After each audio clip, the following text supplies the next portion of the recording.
Okay, let's start. So this is Kyoto Science Garden. We are having this event for 6 times. And this time, it's our first trial to do the discussion in English. And today, the facilitator will be Rana-san.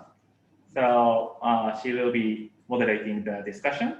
But before starting the discussion, I would like to explain about this event itself. So we are Sony CSL Kyoto, and researchers, we have 3 researchers, Rana-san and Rekimo-san and Takeuchi-san. And we are starting working at Kyoto in April in 2020. And we are talking about our activities and the interest and some other interesting science topics. And so, how to say? And we are inviting our guests every time. And this time we are inviting Professor Dominic Chen. And I would like to ask him to introduce himself. But anyway, let us start from our introduction. So my name is Kojiro Kashiwa, and I'm working as a staff of Sony CSL Kyoto. And actually, I moved to Kyoto this month, and I'm now starting the life in Kyoto, and it's really comfortable and in a good condition. Okay, so let us pass to Rekimoto-san. Hi, my name is Jun Rekimoto, and I'm studying researching human augmentation. And unfortunately, I'm currently right now in Yokohama, but I still very want to go to visit Kyoto again soon. Visit Kyoto. Hi.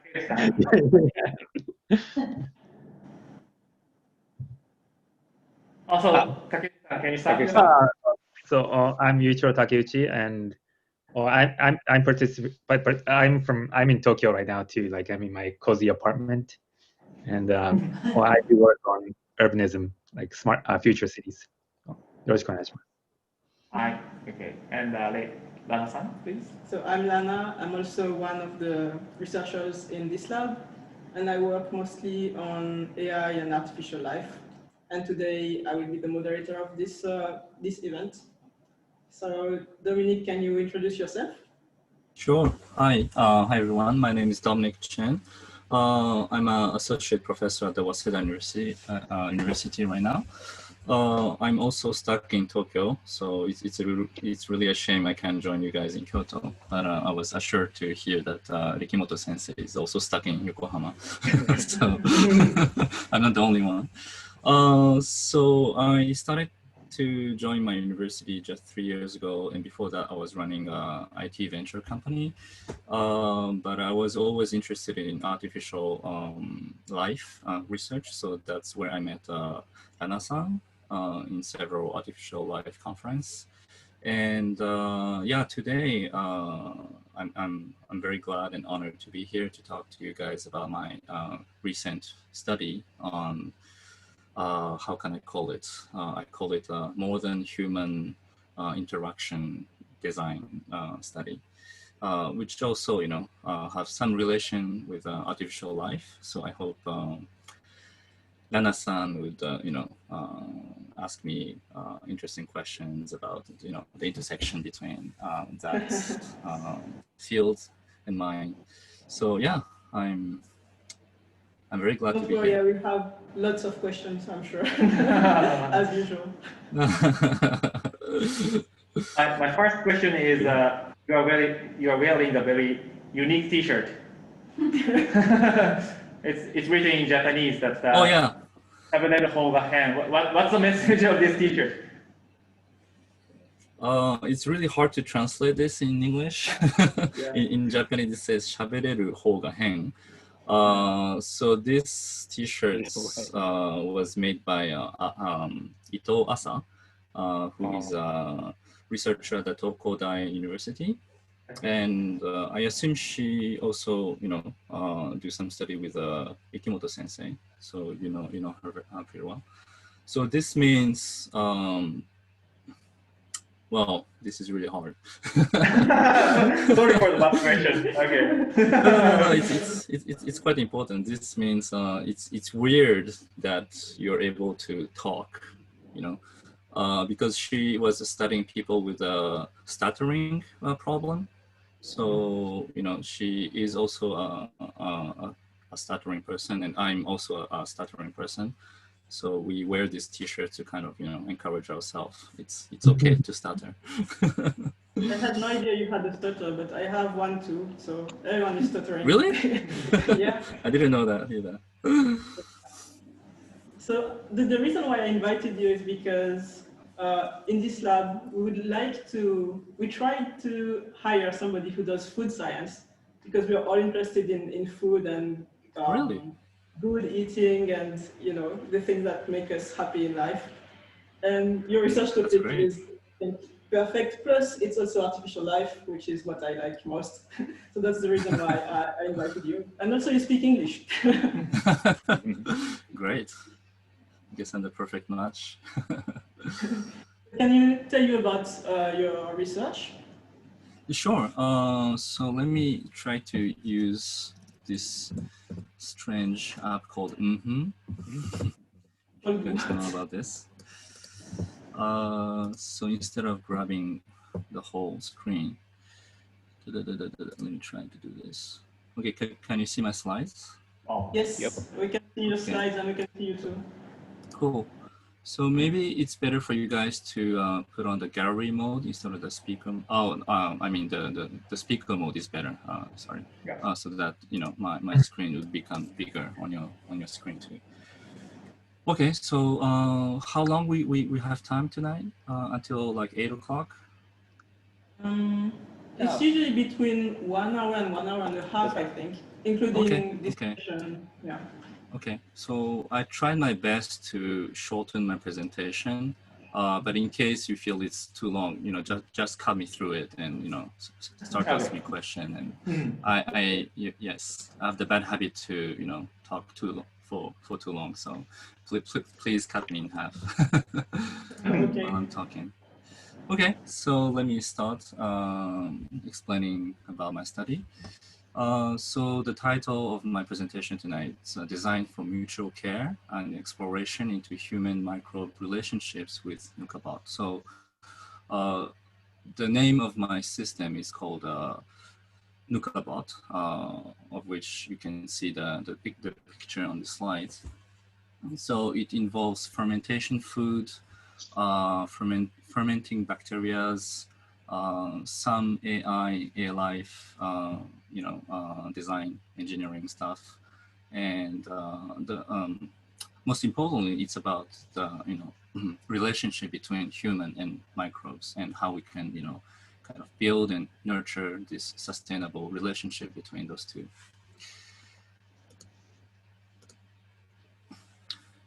So I wasn't really sure how many of tonight's audience are familiar with the idea of nukadoko, which is quite a common and familiar concept for you know, people living in Japan. So let me start by just, you know, describing about it really quickly. So nukadoko, it literally means bed of rice bran. So it's a kind of residue, you know, when you polish the rice to bring it to the market, you get this kind of really tiny dust like rice brans. So you take some rice bran, you mix it with salt and water, and you usually put it in, you know, the whole mixture in a wooden bucket, as you can see on this picture, or else you can also use, you know, enamel vat, so you can put it in the fridge. So this is a fermentation technique that involves lactic acid bacteria. It's a very long name, so I'm going to call it LAB, okay, L-A-B. So labs, they dwell inside this rice bran, and then they produce really tasty pickles. And those pickles, you call them nukazuke. So it's pickles made by the bacteria inside the nukadoko. Okay. So the nukadoko technique, this is quite traditional fermentation culture in Japan. And some old archives show that, you know, it has existed since the 8th century. So, you know, more than 1,200 years of tradition. And just to give you a little trivia, so it is also known that just 1 gram of Nukadoko rice bran contains about 1 billion lactic acid bacteria. So you usually have like 1 kilogram of Nukadoko in a household situation. So that contains about 1 trillion bacteria, like the labs and other species. I have a question. So Yeah. lactic acid bacteria, so why are they in rice bran? Because no, I mean, the name means milk, right? They normally Because they are. like glucose, and rice contains a lot of glucose. Yeah, Okay. and so even inside the rice bran, they get attracted, and they feel quite comfortable inside it. Yeah, They use the glucose in the vegetables. exactly. Yeah, yeah. So you put some veggies inside, and there's a transfer of labs from the veggies into the Dukadoko recipient. So, that makes them possible to flourish inside it. Yeah. So why I'm talking about Nukadoko? So I need to talk a little bit about my personal story and how I started this study. So it was about more than 10 years from now on. I received a small portion of a really well fermented Nukadoko from a friend. So he kept it for like 30 years in his house. He received it from his mom, who was taking care of it for 30 years. And I had no idea about this thing back then. So I started to buy books and trying to understand this thing. And I just started to maintain one Nukadoko, starting from this kind of starter Nukadoko in my apartment. And the pickles I was making was really, really good. And I was really proud of the taste of the pickles I was producing with it. And I grew, I was really feeling that I was growing affection toward this, invisible living things. And I even brought it to my office. So you can see a picture of me and my Nukadoko in my office 10 years ago. So so that I could take care of it more often. But a tragedy happened. One day I forgot to put it back inside the office, and I left it on the balcony and went home. And it was a very hot day. So in a hot day, it really tends to get spoiled really quickly. So the next morning, I started to panic and rush to the office, but the Nukadoko was completely spoiled and rotten. It was full of little germs, and it was smelling really bad, and yeah, it was quite gross. But it was more than a material loss for me. Was like a really psychologically shocking event for me. And I was almost haunted by this feeling of loss and mourning for quite a while.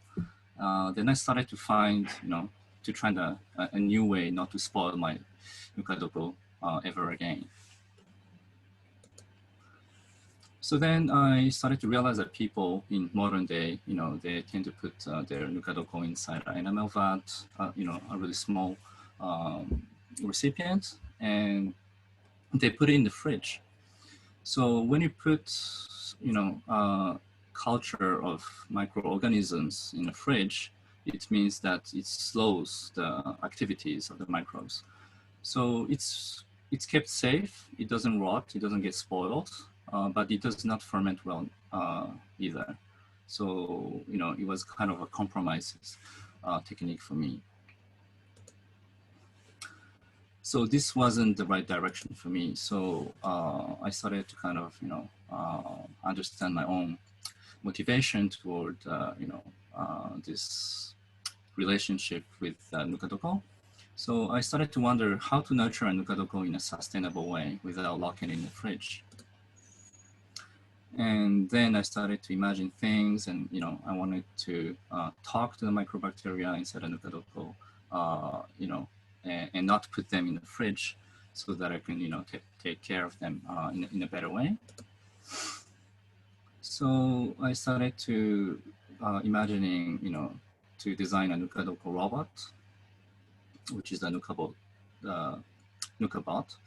as an introductory system for fermentation beginners like myself to form a better relationship with the Nukadoko. And why I kind of, persisted in trying to keep the Nukadoko by myself is because it is also said that mixing the rice bran with your own hands is critical, is really important to have a really good taste of the pickles you make with it, because there's a transfer of microbes from the human microbiome via our hands every time you mix it with your hands into the Nukadoko, which makes a really unique taste of the pickles. So I started a preliminary experiment in my apartment in this room. So this is my Nukadoko with digital sensors placed on my desktop. Yeah, and maybe I'm not gonna go into the details of the system, but the point is those are really affordable sensors and equipments. So I'm not using really expensive, equipment that they use in the agricultural department and universities and institutions like that. So I bought sensors to measure the pH, the oxidation reduction potentials and stuff like that, all on Amazon and other EC websites. So I could quickly come up with a measurement system like this. Oh, can I ask a question? Yeah. No. So how did you come up with the list of these sensors, or the is there like a well-known kind of list of, oh, these are the parameters we have to measure for like pickling vegetables, or is that like there's a science behind it? Yeah, Or... yeah, exactly. I didn't prepare slides of it, but I did some research into past study of the Nukadoko in the agricultural field, and we found one really epoch-making paper back in 1983, if I remember correctly, by a specialist called Imai Sensei. So he did, a kind of longitudinal experiment with Nukadoko in a lab situation, of course. And he measured the pH and ORP and electric conductance and other key parameters, so they could predict the status of the Nukadoko by the with those data. So that was a 30 years old paper, but so I tried to kind of follow his line, and that's how I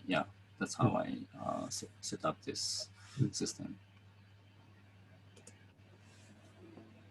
Thank you.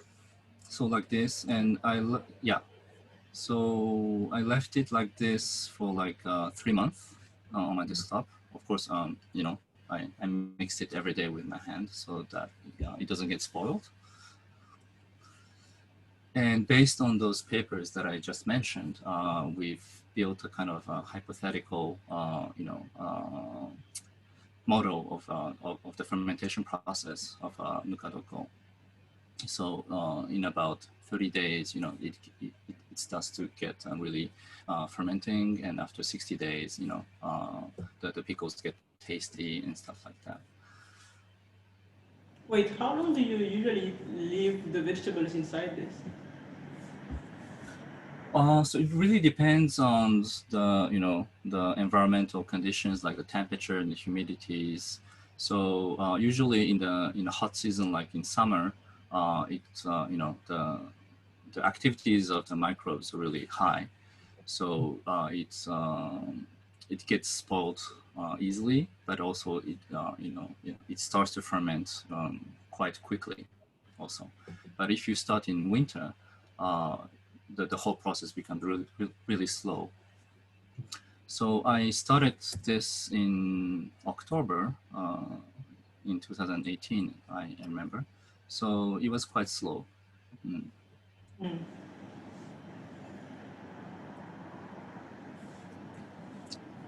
Yeah, so like in summer, you can get a really fermenting nukadoko in about a week or 2 weeks. I see. But in this model, it says it needs at least a month. But that's in one particular environmental condition. So yeah, it really depends on that. Yeah.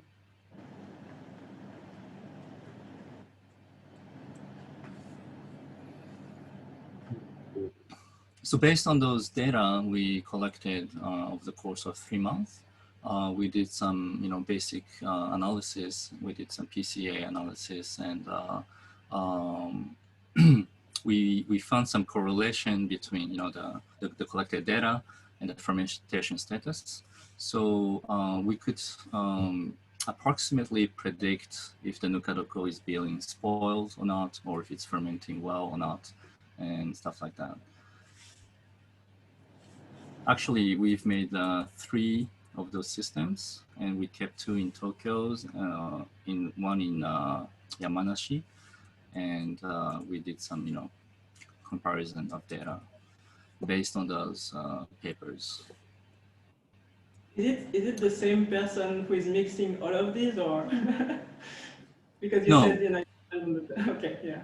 Yeah, each person is a different person.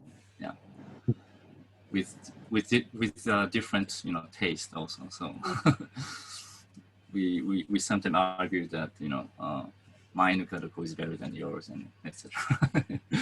That was quite interesting too.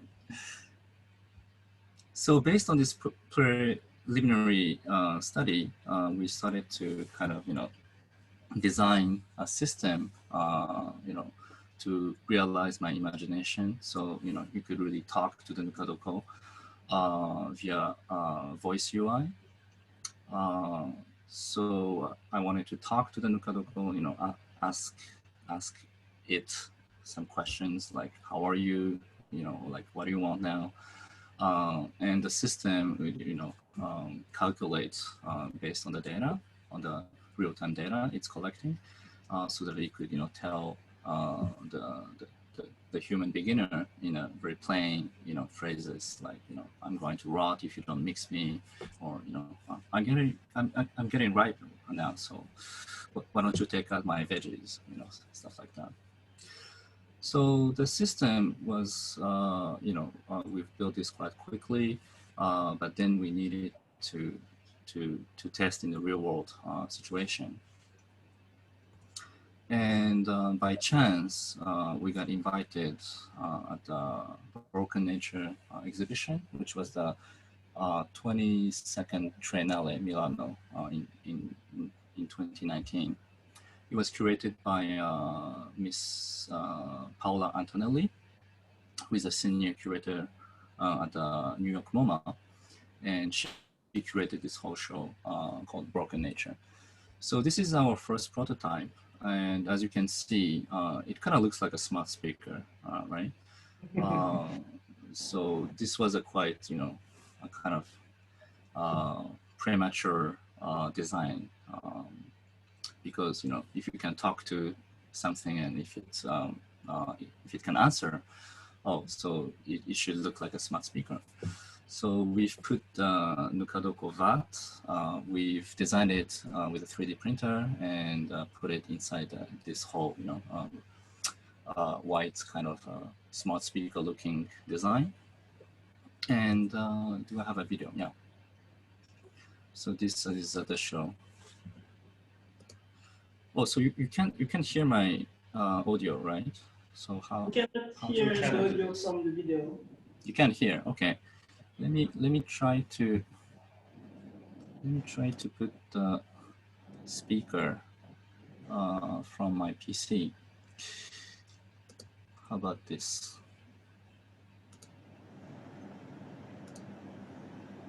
Still no? Still no sound. Okay.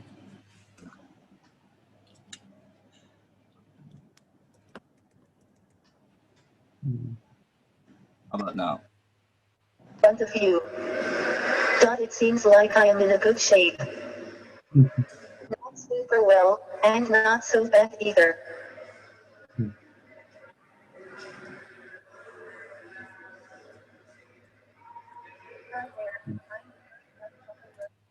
Oops, sorry. So in this situation, we've placed 4 NukaBot system. So one real NukaBot with real rice bran inside, and the smaller ones on the back, they were communicating with the 3 NukaBots in Japan, so people could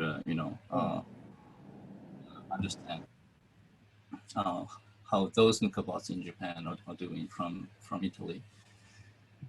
And at this time, as you could hear, they were talking in English. And, it was kind of interesting to hear, those voice of the NukaBots in English.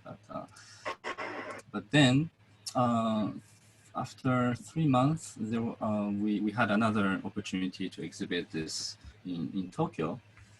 And then we started to kind of, trying to improve from the past design and trying to use some traditional material like this wooden bucket made by traditional artisan in Japan. And also we felt like the smart speaker design wasn't really working well because it wasn't the right metaphor for design as to, to feel kind of, familiar, to feel more effective. So you don't have that kind of relationship with smart speaker like, Siri or Alexa. We discussed about how to kind of add this kind of lovable, character to this whole product. And we thought about adding an eyeball to it. So actually this eyeball was designed by Kuwakubo Ryota, who is a media artist. And he built this kind of interactive eyeball back in 2010. It's called Nikodama. So I asked him if we could use it for our own design, and we started to hack it so that it blinks every time it talks to the human beings. And the final design is like this. So this is a short video I presented last year at the A-Life conference. Maybe you already saw it, Lana. Yeah, I remember.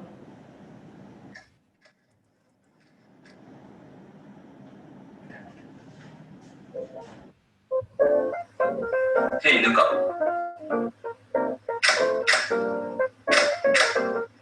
今どんな感じ？今食べ頃だよ。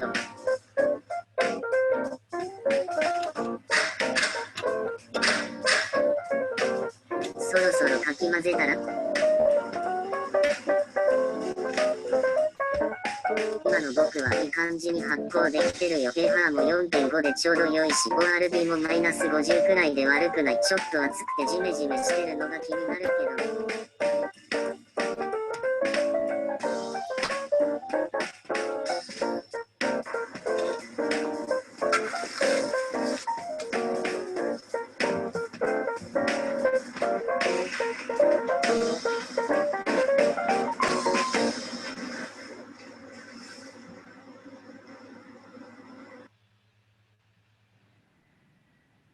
Yep. So this was the 2019 version, and right now we have the 2020 version. I'm gonna explain about it a little later. So, yeah, so this is the 2020 version. So it has improved functionality, improved response time, and etc. More, interaction options, so it can answer more questions. And this one is actually currently exhibited at the 2121 design site.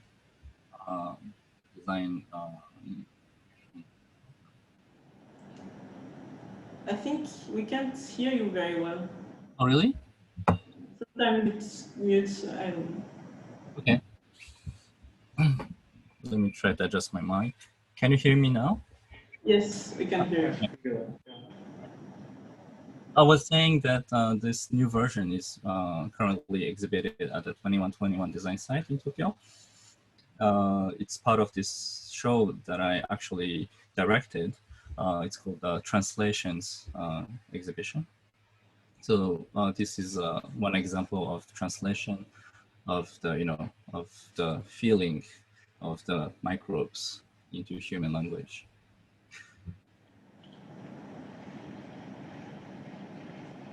I'm gonna finish by talking a little bit about the research that we have conducted during this summer.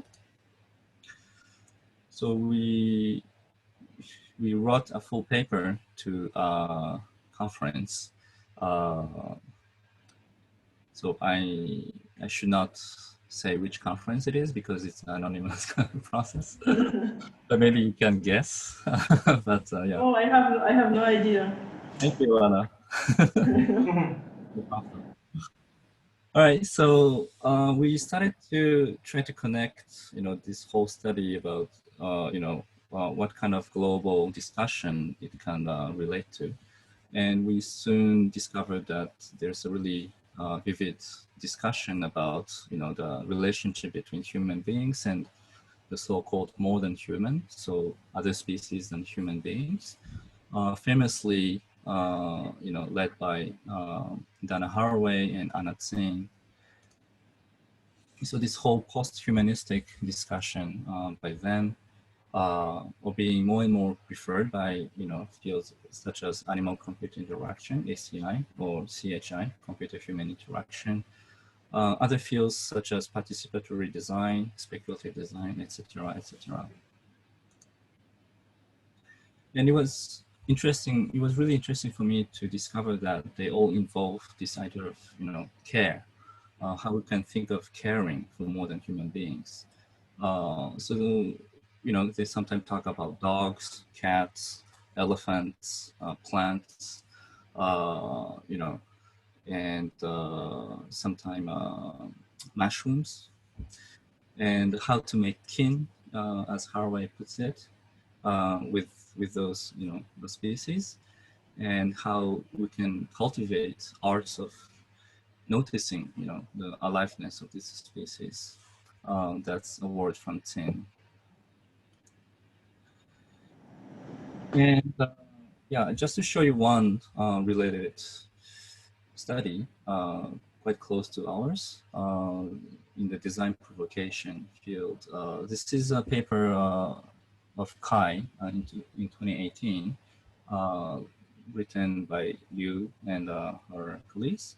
It's called Design for Cooperative Survival, an inquiry to human fungi relationships. So she was based on Anna Tsing's Matsutake book. So it's a book about how human can notice the life of mushrooms in forests. And she picked up this concept called collaborative survival from Anna Tsing. And she made 3 prototype design, and she tested by herself. And she did a kind of auto ethnographic account of her own experience in the paper, which is really poetic and really really interesting. And she designed this apparatus with which she could sense the humidity of the soil with her own finger, but it can also collect the data, the precise data, and send it to the cloud database and stuff like that.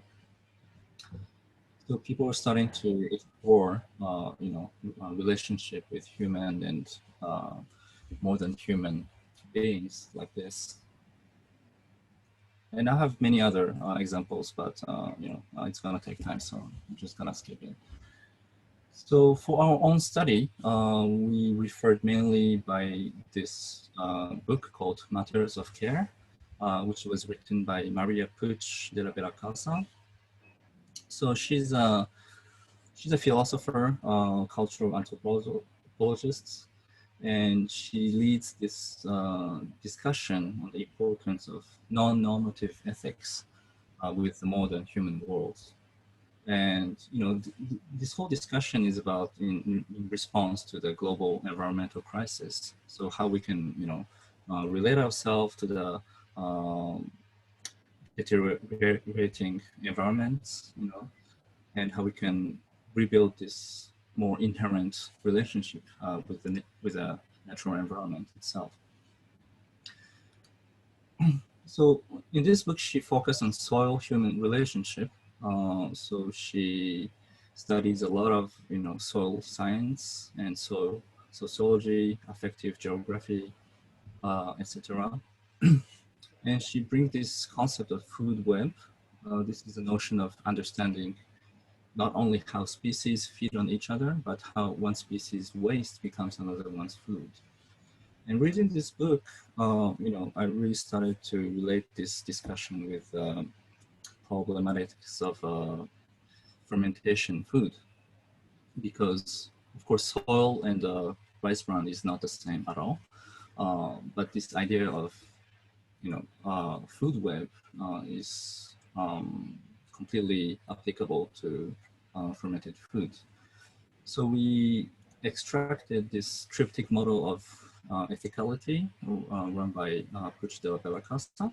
So she talks about maintenance doings, everyday maintenance doings leads to affective relationship with the soil and the microorganisms inside the soil, which leads to non-normative obligation. So non-normative obligation is a feeling that you feel obliged to take care of someone else.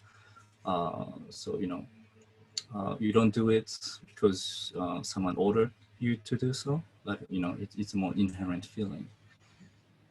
So she argues that this set of concepts leads people to build a better relationship with the natural environment.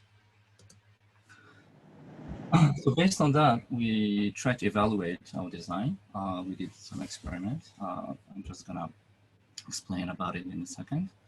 But before that, we tried to understand what we were doing when we designed the NukaBot. Are we trying to substitute the traditional, existing interface, which is the wooden bucket Nukadoko? And people are actually communicating with the microbes with the traditional wooden buckets, Nukadoko, by touching them, sensing their the smell, sensing the humidity, the tactile feelings, so that they understand the status of the fermentation, using their 5 senses. And so the Nukaboto, the Nukabot comes into play as an added layer of communication. So it's not trying to substitute the existing traditional layer of communication. We're just adding functionality such as being able to ask questions. The Nukaboto, the Nukabot can talk to human beings by itself. It can also sense using digital sensors and etc. So using this, we did an experiment with 6 participants. We asked them to live 10 days with the NukaBot back in August. So with this, we did this for like a month and a week. And we conducted pre and post direct interview and analyzed them in a paper. So this analysis section is like 4 pages, so I'm not gonna go into detail. I'm just gonna tell you the key findings, which we found interesting.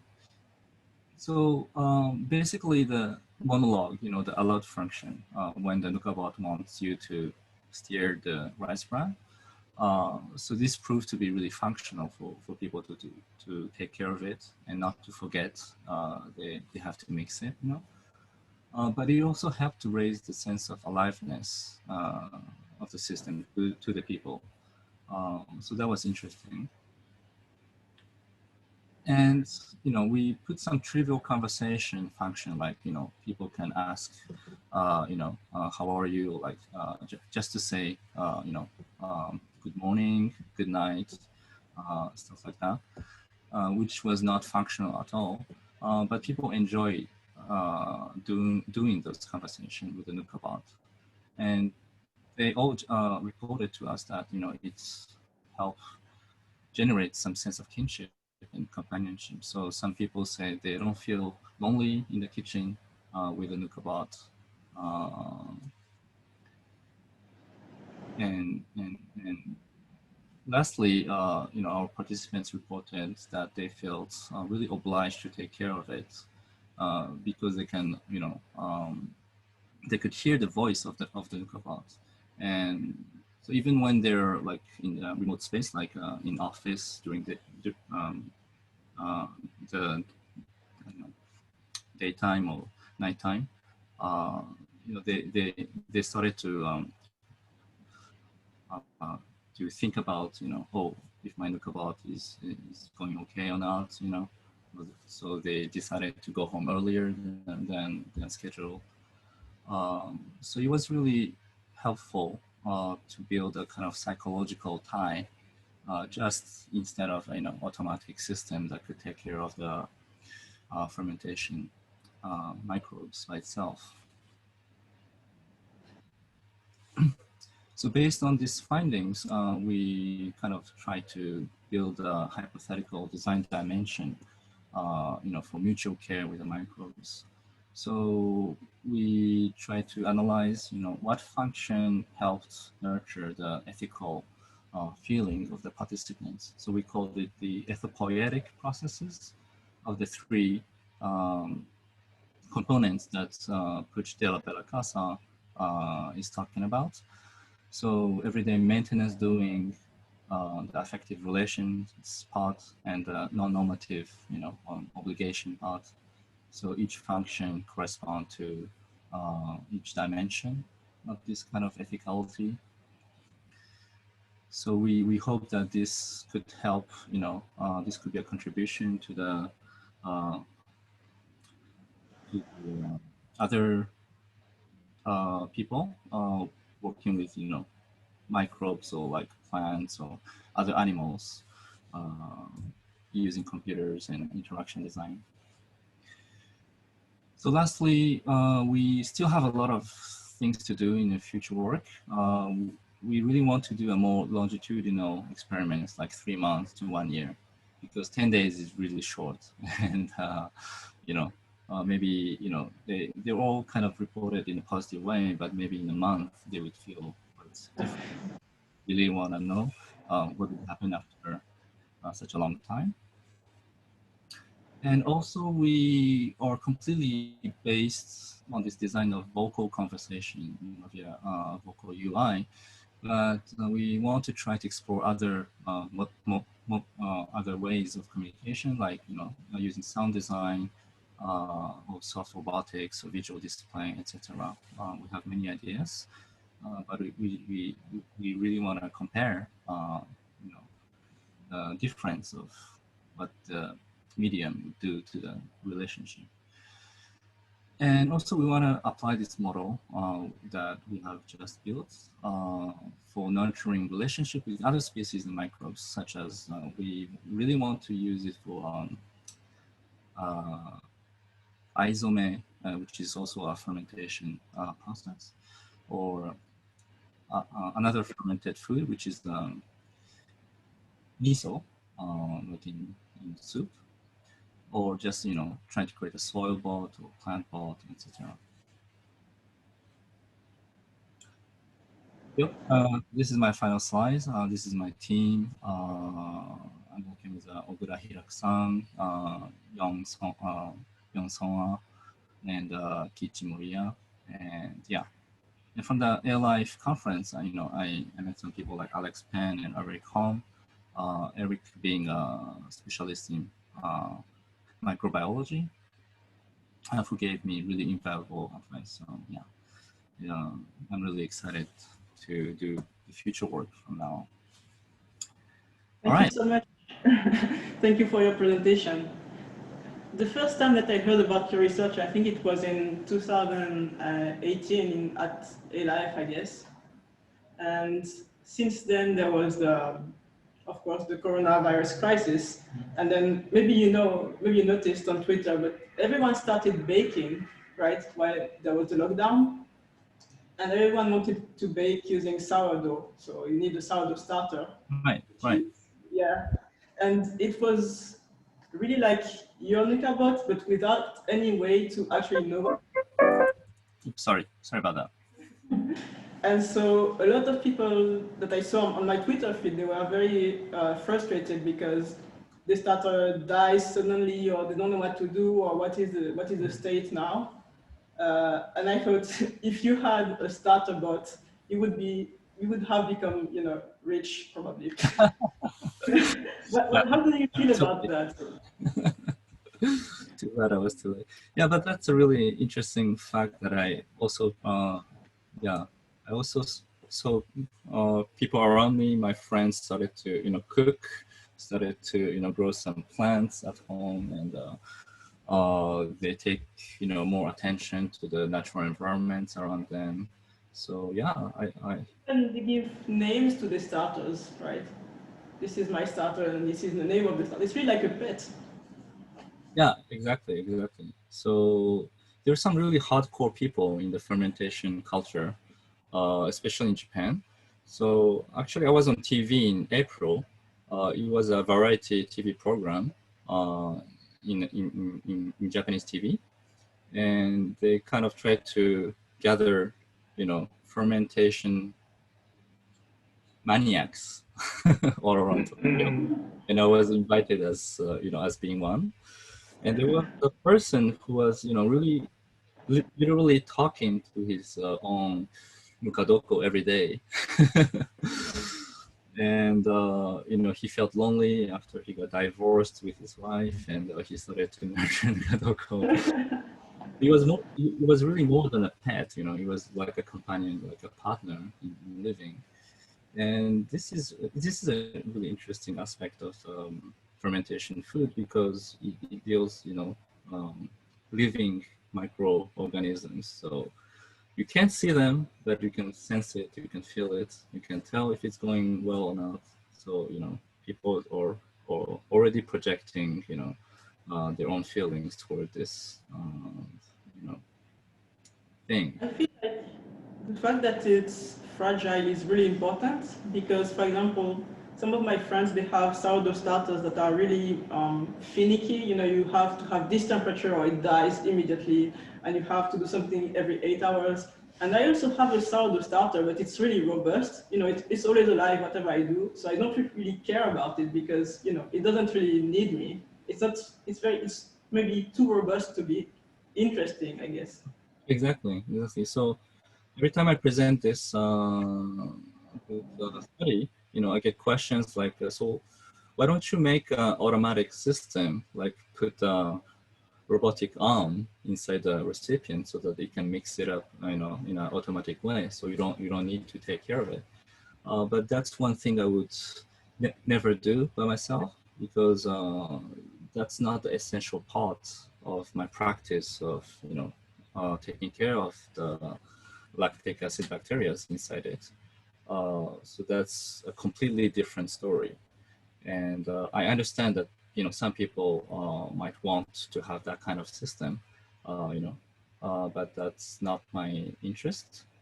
So as you pointed out, it's vulnerable, so it can be spoiled easily. So even our participants say that they felt like they felt a kind of sense of achievement every time they tasted on pickles, and if it was good, it means that they succeeded in taking good care of it. So that's a really interesting aspect of it, I think. Speaking of bread making, did you guys read this article about this? One of the creators of the original Xbox, Microsoft game console.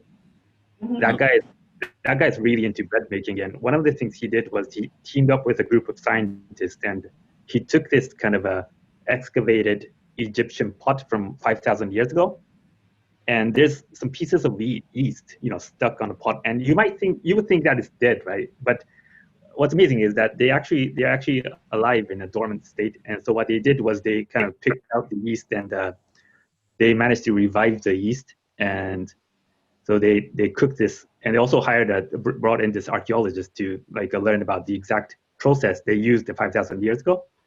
So they baked this bread using the same microbes and the same like a process that Egyptians used in the ancient days of civilization or something like that. So I thought that maybe like this kind of system, like digital like technology, can be used not just for beginners, but even for experts if they're dealing with some like a really like exotic microbes, or like that requires this high level of expertise or something like that. So. So that has nothing to do with the Xbox? Nothing to do with it. So probably made tons of money, so he's like doing all sorts of like weird projects. So. Actually, it's because of that guy that I started making bread, and sometimes he reprints my bread. So I'm very proud of myself for actually using it. Really? Oh my god. Yeah. That's So so can you make interesting. a kadoko from bacteria from, you said 1,200 years ago? Yeah. From that old, I don't know, but I've met some professors at the Tokyo Agricultural University, the Tokyo Nodai. So one of them is Professor Tachi Hiroshi, and he's an expert in sake fermentation. So one really cool thing he did with his team was he was asked by a descendant of this really famous Japanese writer called Natsume Soseki, who used to live like 100 years ago. And I think it's a family of Natsume Soseki who ran a sake brewery back then. But it was defunct after the war or something, right? But they still had this house where they were taking care of the sake, and they asked Professor Tachi if he couldn't find the microbes from the time of Natsume Soseki. He actually did find it, and he cultivated it, so he could kind of revitalize this lost kabi mold. Yeah. I have a hunch that this is completely out of my expertise, but I think maybe we used to have much more genetic diversity in the microbes that we use for food back in the old days, and maybe over the years, we decided to focus our attention on several species or several strains of microbes that are easy to manage or economically efficient. So maybe this kind of digital technology can be used as a way to revive these old techniques and maybe increase the diversity of the food that we consume every day. I don't know. Just Yeah. I think that's a really important aspect of this whole thing we're discussing here. I've attended a conference in 2016. Yeah, I remember. That was right when Donald Trump was elected. I remember that in November in San Francisco. I was in San Francisco, and I was talking to people working at the biotechnology venture startups in San Francisco. And they invited, microbiology specialists and, venture startup people. And it was really interesting to hear them talking about how diversity of, microbial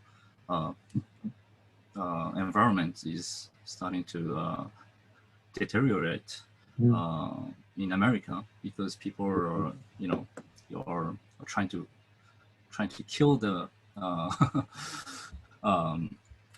microbes as much as they can, which is making the human beings more vulnerable.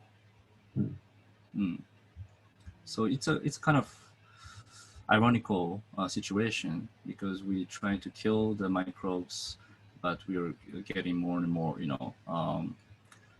vulnerable to the risk of, infection.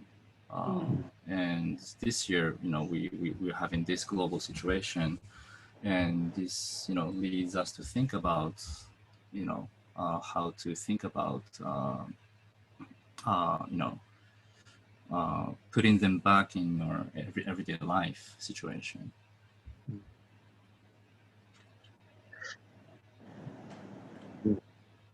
You talked a little. Oh, go ahead. No, you.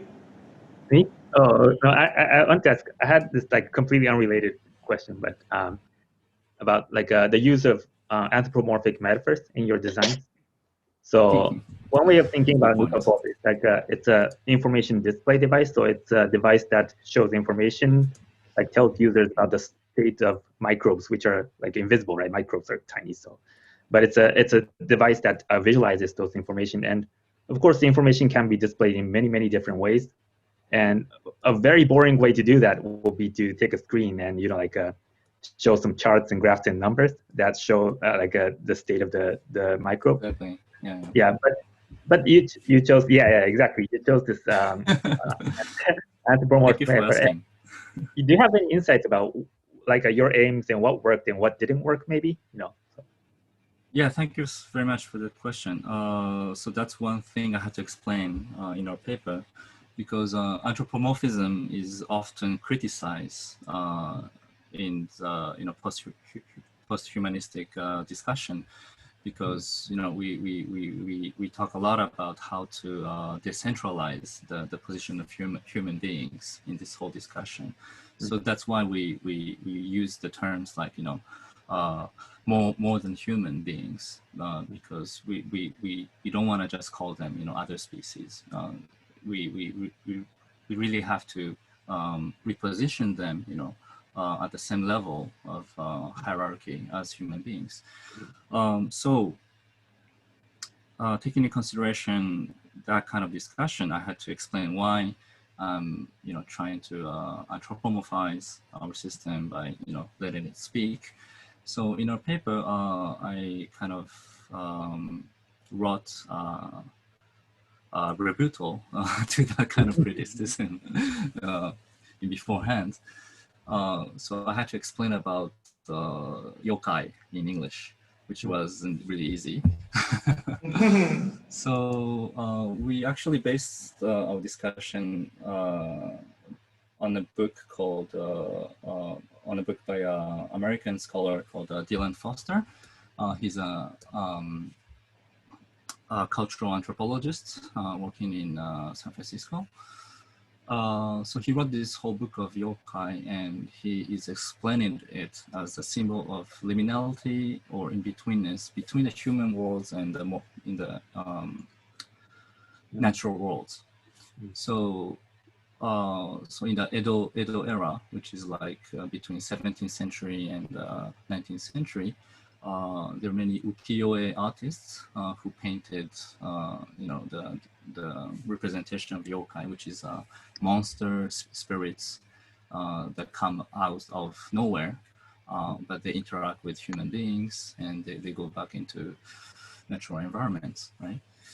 And often they used to use eyeballs to give them life and to give them this ability to communicate with human beings. But at the same time, this is not simple anthropomorphization, because yokai, by definition, is in between the human world and the natural world. So yeah, I tried to explain that in our paper. I'm not sure how the reviewers will get it. But as you said, yeah, because I started to, as everyone do, to create this. I'm not sure if you can see it. Oh, you can't see it. This is my smartphone, and I can check the data of my Nukadoko like this on a chart. Yeah, but this is interesting in its own sense, but I wanted non-specialist people like my wife, who is not an IT specialist, to be able to like the system and to understand the status of the fermentation, not by just looking at numbers and charts. So I wanted to have a kind of intuitive interface to interact with Nukadoko. Yeah. Do you have any telecommunication mechanism within Nukadoko robot? So maybe the Nukadoko can have a line account and send a message, so maybe you can maintain the Nuka bot in Yamanashi or something like that. So or maybe the Nukadoko can attend a Zoom meeting right now. Yeah, that's a really interesting idea. Maybe you can jack into the Nukadoko. Yeah, because you put the eyeball on the robot, so it looks like a very pet robot. But nowadays, a lot of pet robots can have a telecommunication mechanism. Yeah, that's one thing we have discussed in our team. So we imagine a situation just like Lana-san just said earlier. If we get rich and if we get this product out in the market, and if there are like many people in Japan, in the world, having this system in the house, maybe they could communicate to each other, and they could compare their own status, like in a friend's house, like and start to complain about their own situation, like well, I can see that in Rikimoto Sensei's place, the Nukabot is feeling really comfortable, but you're not taking care of me, stuff like that. And I also imagine the Nukabot trying to escape from one house to another if it can move by itself. Yeah, I remember maybe the very short science fiction about 30 years ago, and to talk about the future of the kitchen, and all the appliances in the kitchen has a phone number. So you can make a phone call to the refrigerator or your phone call to anything. So that maybe such kind of communication mechanism, I think. That's really interesting, yeah. But that's so future for me right now. So I'm not sure if I can do it. Yeah, it seems that there's a really interesting. Sorry. No. No, I just thought there's a really interesting design problem here, like because strict anthropomorphism will probably break down at some point, right? Because microbes are ultimately not human. Exactly. And yeah. but nobody has a clue about how can we best represent the microbial information, or how can we best visualize or represent. And so yeah, it's something. Yeah, I feel there is this potential to be true creative. I don't know. Yeah, it sounds interesting. I was thinking about how the limits of anthropomorphism. This is something I'm just saying I don't know. I'm making things up as I speak, but suppose we want to anthropomorphize Sony, the company Sony, the corporate health of Sony. Sony bot. Yeah, it should be pretty easy if we just want to make a robot that kind of acts happy when the Sony stock prices are up. But if the information is that simple, it's super easy. But suppose Sony, if you want to give out more detailed information about, suppose Sony has a quarter where the stock prices are up, but revenue is down, and we're losing market share on several strategically important product categories. At the same time, we have some bright spots, like some promising technology coming out of our internal R&D lab. How do we express that in a human form? And probably ultimately the fact that corporations are not human, the mismatch between representation and information. So I think with microbes, there's a lot of a latitude to think of completely new ways of representation. Yeah, right. That's a really speculatively interesting topic. How to anthropomorphize corporates. Because as in Japanese, you call it hojin, which is legal human in Japanese. So it's an imaginary human being, right? A corporate. So yeah, so maybe by creating Sony bot or any kind of corporate bot, you can get employees feel more responsible, for the for the whole status of the corporation and stuff like that. Yeah, but that's interesting. Yeah. In one of your last slides, you talked about possibility of different robots, and you had, I think, Isome and also plant bot. Yeah, plant bots. Yeah, yeah. And Be- I think the current plant bots that exist are very basic. You know, they go to the light and something like that, and it's very simple and not necessarily very interesting. But yeah, yeah. since maybe 2 years ago, in my house, I have a very interesting plant.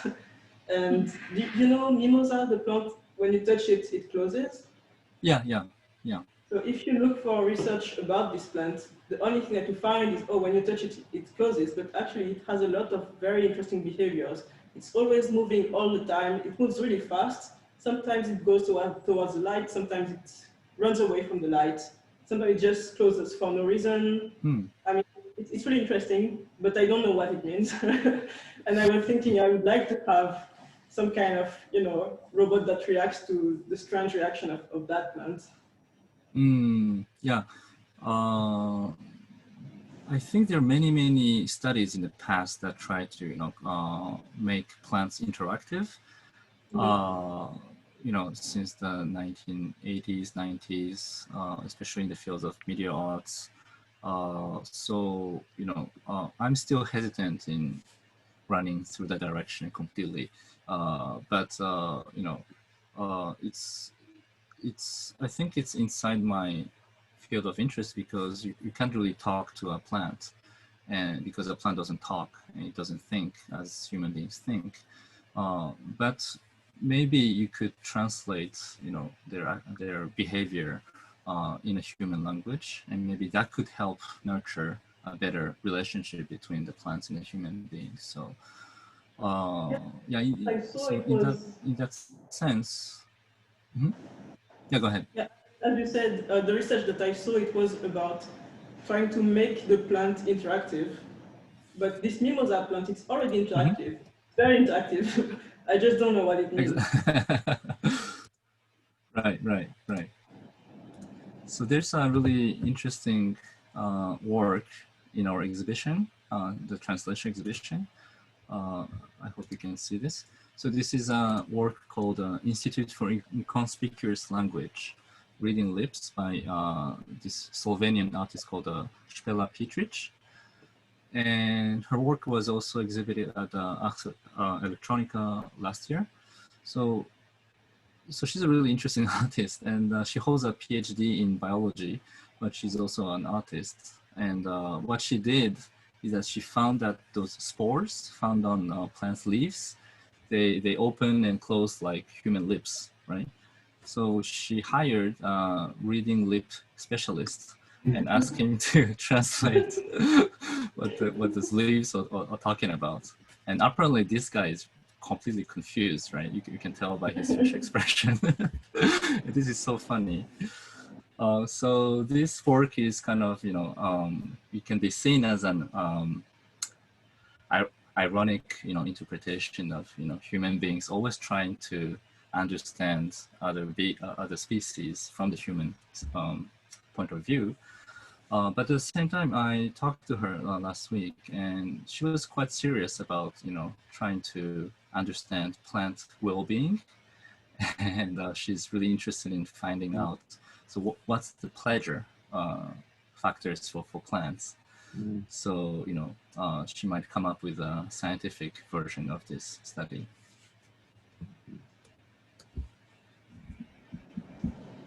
Talking of very different direction, do you have your technology can make nuka much better, much delicious than now? Are there any possibility? Because you can control maybe you can control the temperature very precisely. So maybe more than human, the system can maintain nuka. So that is a possibility to make very, very delicious nuka zuke. Right. I think so. I think there's possibility in doing that. And I'm also interested in trying to understand, that direction. But it's also interesting to understand that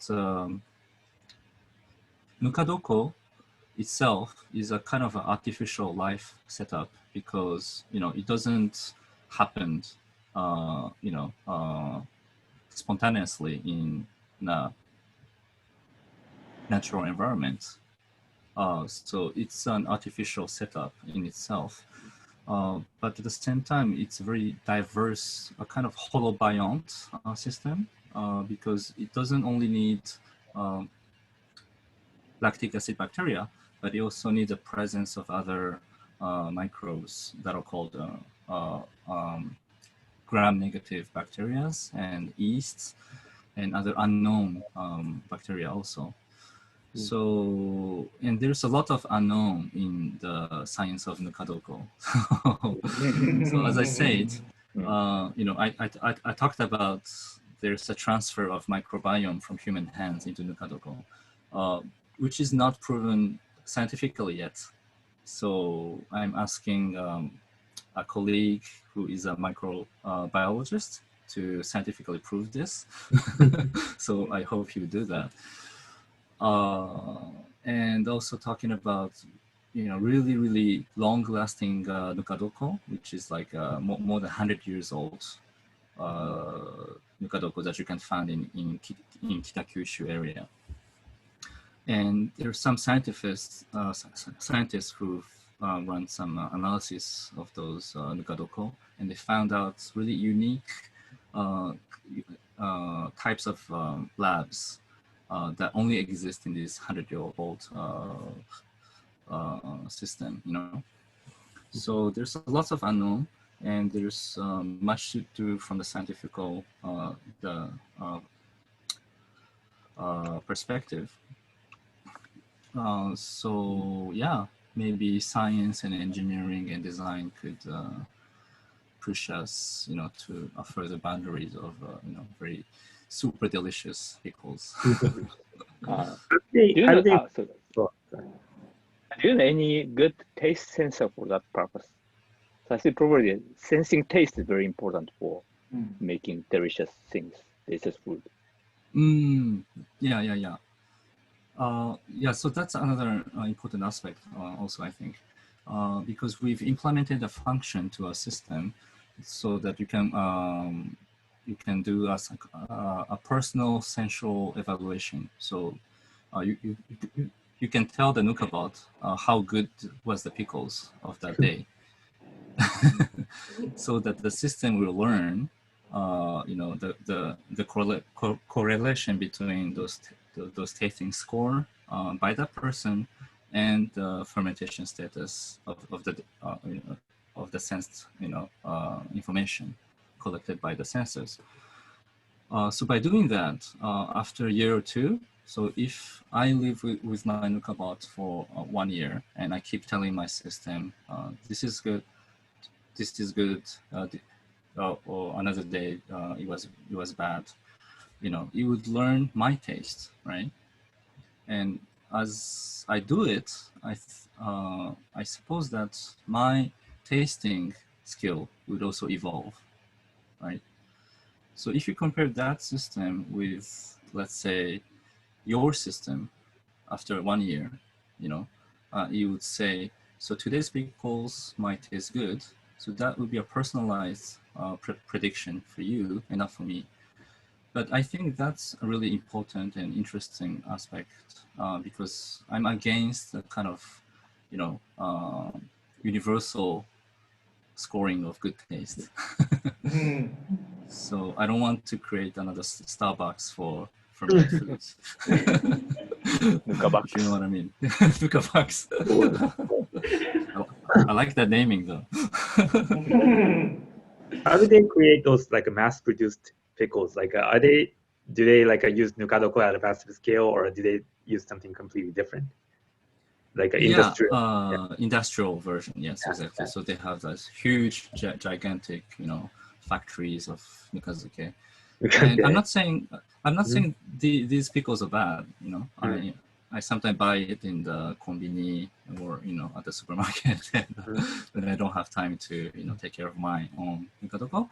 So I'm not saying I'm against those industrialized fermented foods, but it's more interesting to explore the possibility of people to actually understand what good taste is by their own experience.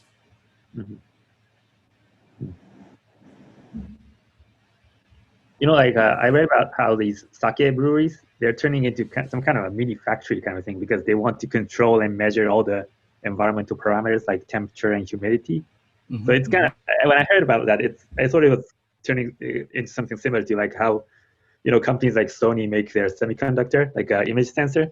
They have to control the parameters in environment, and sake and wine making is like, but you don't see the same thing with pickle like making. Is it? There's not that much technology involved with pickle making, or I don't know. Yeah, that's an interesting question too, because I once interviewed a sake brewery in Chigasaki. It's called the Kumazawa Shuzo, and they make really good sake and beer and bread. And I asked Toji, who is the chief artisan of the brewery. So I asked him a kind of same question as you asked me. So why don't you use more technology to to completely control the fermentation process? And he told me that he wasn't against at all against using technology, and he was actually incorporating some temperature sensor and humidity sensor, etc. But he said that technology is too weak and too the resolution of those sensors are not enough at all, or really poor, so that his own hand could tell if the fermentation is good or bad. Technology would need another 10 years to reach that level of sensitivity. So that's why he teaches his students by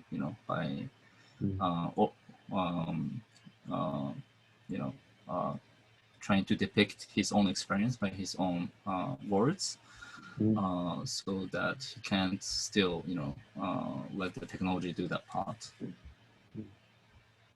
We have 10 minutes left, so maybe Dominique, if you want to talk a little bit about the exhibition that you are organizing and where people can see it. Thank you. Okay, let me switch my slides because I have a presentation for that.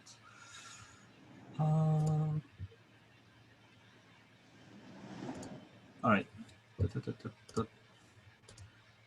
Trying to switch to another presentation, which is this one. No. And like this. Okay. Okay, so this exhibition is called Translations. So ranging from verbal linguistic translation to non-verbal translation of feeling to other modalities.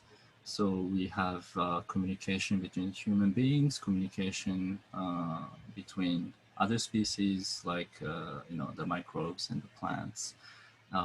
We also have sharks and also artificial objects. So just previewing. So we have different sections. In the first section, we've built this new installation with the team of Google Translate. So this is installation like this in a room. There's a mic in the center, in a pedestal. So the system would ask you questions, and when you answer it in English or Japanese, it will translate your answer in 23 languages. As the Google Translate app do, right? But at the same time, all those translated words would be output by sound. So you could hear 23, phrases in different sounds. So it's almost like going through a shower of languages. It's a really interesting experience. So we have other, this is a database of untranslatable words. This is a study by Tim Lomas, who is a psychologist working in the UK. So he's built a database of untranslatable words about human feelings. And he collected about 1,700 words like that. and we've selected 200 of them to showcase in a display like this. Another book of untranslatable words and expressions by Ella Francis Sanders. This is a work by Pei In Lin. This is really interesting. So we've collected multi-lingual people, so polyglots, right? So people who speak 4 languages, 5 languages, and she asks them to self-introduce in one text written using all the languages that person can speak with. So maybe you can't really see well, but this person is talking in Japanese, Finnish, English, German, Swedish, Portuguese, Spanish, and Italian with some mathematics also. So yeah, we have many other pieces, but yeah, let me go really quickly. So this is a project by Global Creative Lab called Harold Morse. It's about an engineer called Tanya Finlayson, which you can see on the left. And she developed a system with her husband, Ken. It's a Morse system. And she embedded onto her wheelchair so she can use her head to type Morse codes, which is then transformed into English texts. So she can communicate using that with her husband and her colleagues and her children. Another device, Antenna by Fujitsu, and developed by Honda Tatsuya-san. This is a device that translates the sound into vibration and lights, especially for the people with an auditory handicap. This is a system by Shimakage-san. It's called Oton Glass that he developed his own father, who had a symptom of dyslexia. So he couldn't read texts all of a sudden. So he built this glass that has a camera and a speaker. So it reads the text on behalf of the person. Yeah. I'm a little bit worried if I go like this, it's going to take like 20 minutes. It's going to go quickly. So we have like communication proposal. So this is communication workshop using this technique called graphic recording. So as people speak, there's a graphic recorder who transcribe all the conversation using illustration in live. So that kind of act as a feedback to the conversation that people have. So this is a really interesting relationship with the visual language and the verbal language. And I'm not even half. So this is by Wada Natsumi-san. She's bilingual of sign language and Japanese. So her parents cannot talk with using verbal language, so she was raised with hand sign language at home, but she can hear, so she can speak Japanese. So she's a bilingual of hand sign and Japanese language, and she proposes kind of interface that she built with Kakei-san. So anyone can experience the world of people using hand sign language. So this is Ito Asa-san and Hayashi-san and Junji Watanabe-san. So they translated sports into other activities. So this is quite hard to explain. Let me try. So they started by asking themselves how you can live broadcast a judo match to a person who can't see. So on this right bottom hand side, you can see a blind person, with 2 other people holding on this cloth. So those 2 people on the right and the left, they're moving their hand to express the motion of the judo athletes on the display. So they're trying to kind of reenact the judo match as they see it, and the blind person can feel the, the dynamics of the match. And they also translated like 6 to 7 other sports into another kind of of movements and body usage and stuff like that. Maybe just one last one. One last one. Okay. And then those are all interesting. but let me show you just one thing to finish. So maybe I can introduce this. So this is a really, so we've talked a lot about more than human beings tonight. But this piece is about how people can or cannot communicate with artificial objects, such as a Buddhist statue, as you can see on the left, or a painting or a display. So those objects try to evade people's eye gaze. So every time you try to stand in front of this statue, it starts to escape your eyesight. And the paintings kind of trying to escape from going up and stuff like that. So this is not about the ability of communication, but it kind of reminds you of maybe you are trying to project this really human-centered perspective to other beings, not just artificial objects. So yeah. Thank you so much, Dominic, for giving a talk tonight and giving us your time. Do you want to say something, Kashima? No, it's fine. Okay. Yeah. Well, thank you, everyone, and we will have a similar event next month, I guess. Yeah. Thank you. Goodbye. Thank you very much. Thank you very much. I hope you could visit Kyoto's office. Yeah, you should visit. Yeah, I really hope so too. Yeah, I will. Okay. Okay, bye. Thank you very much. Bye-bye. Bye. See you.